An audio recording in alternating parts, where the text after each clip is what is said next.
My name is Isabelle Young. I'm an artist and the curator of Painting with Light, an exhibition taking place at 79 Wardour Street alongside a virtual exhibition on Vortic Curated. I'm a London-based artist working with photography. I'm very inspired by architecture and interiors and unreliable literary narrators. I studied English originally as my BA, and I find that photography, like the novel, is all about time and point of view, who saw what and when. I recently had a solo exhibition called Stills, which explored staged photographs that looked like they could be a set, again very inspired by neorealist cinema, but thinking of the buildings as witnesses in themselves to what might have happened upon them. Painting with Light situates painting and photography alongside one another to explore their shared characteristics. Presenting 11 artists, the exhibition explores what's shared across both mediums and the characteristics between photography and painting. The use of framing, optical distortion, high and low angles, the flattening of the picture plane, among many other characteristics throughout the exhibition. So what inspired the exhibition? Well, the invention of photography allowed painters to see the everyday in a new way that had not been seen before. Without photography, you might not have figures rolling over the edge of canvases and cropped in a kind of snapshot style that inherently happens in photography. The intention is not to compare what happens between a painter's mixing of pigment in the studio and the exposure of a negative to light, but more an exploration of what is shared in an approach to image making.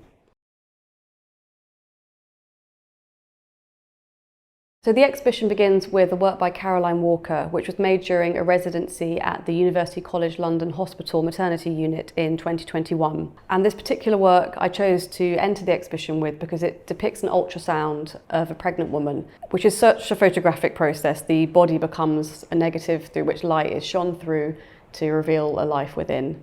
We then move to Melanie Osaka, whose work is a cyanotype, which really links it to Caroline's blue, which almost looks like a cyanotype as well.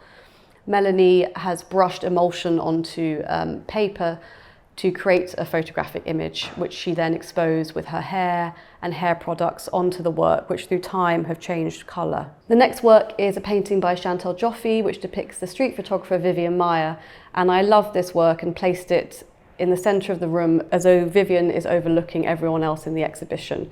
I also love that behind Vivian Meyer is Soho, Old Compton Street and Wardour Street, which are street scenes that she probably would have loved to photograph as her own photographic subjects. We then move to a beautiful work by Faith Childs Davies, which depicts a pool scene in Chicago where the artist was based at the time. Faith's photography often dissolves the picture plane or references tropes of art historical painting. Previously, her photographs have been referenced by her sons in their own artworks. However, recently Faith has returned to her photographic archive to print and exhibit her work for herself.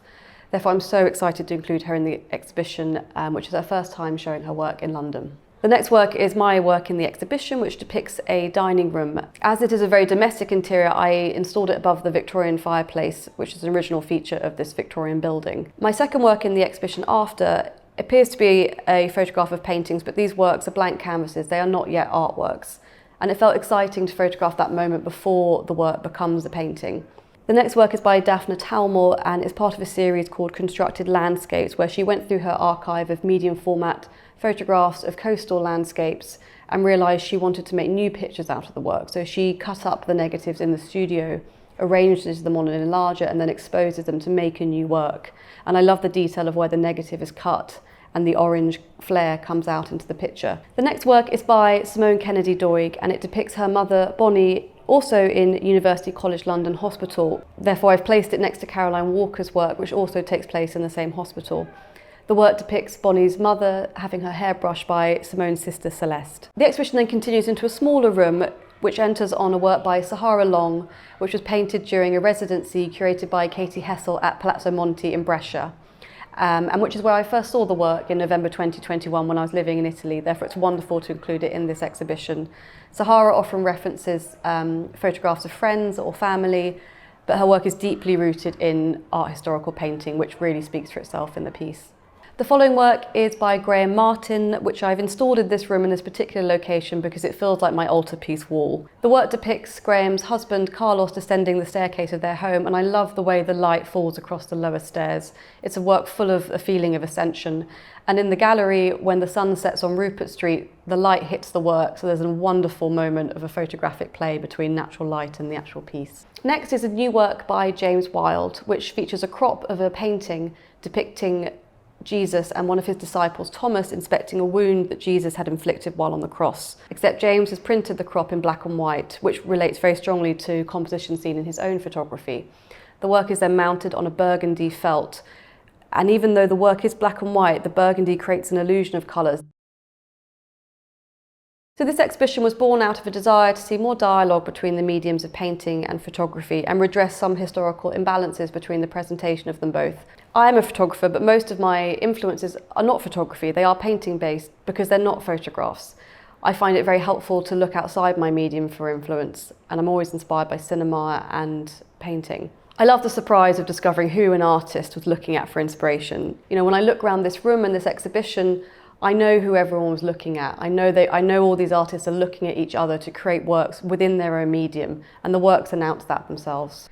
I wanted this exhibition to be part of a curatorial approach that closes divisions and redresses historical imbalances between the mediums, many of which have existed since the invention of the fixed photographic print, first through painting into crisis. Since its invention, photographs have been employed as a source material for paintings, yet have not always received equal presence.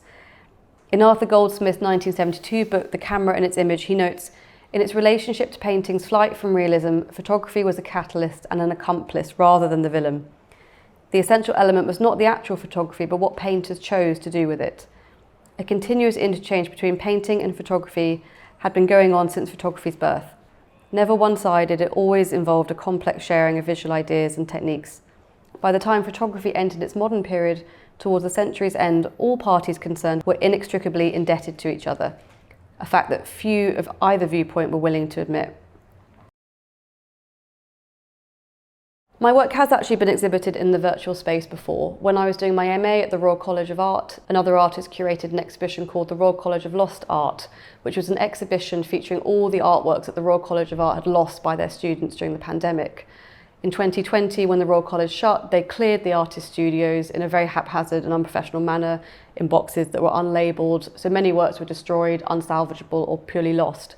So every piece of work in this virtual exhibition no longer existed in the real world, and it was a really interesting and exciting exhibition to take part in.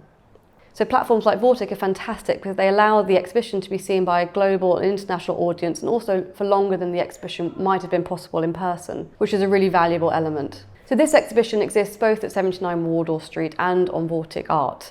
It was fantastic to be able to have this dual aspect to the exhibition because of the nature of the building. There are very few works we could actually fit up the stairs. So in Vortic, we've expanded the exhibition to include larger pieces and also several other pieces by the artists to expand both the conversation around the works and also what was possible to exhibit.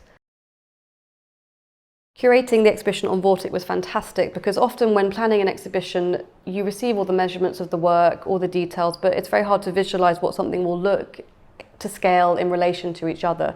So being able to drop the work straight into the space and appreciate that and get a sense of that so quickly was fantastic. Vortic also recreated the space in Soho to create a very intimate exhibition space, which I absolutely love. This gallery is flooded with natural light from all the windows, which is absolutely beautiful, but means there is very limited wall space. Therefore, on Vortic, I was able to remove some of the windows and create some more sweeping walls to place works in closer proximity with each other and heighten the conversation between the paintings and the photographs.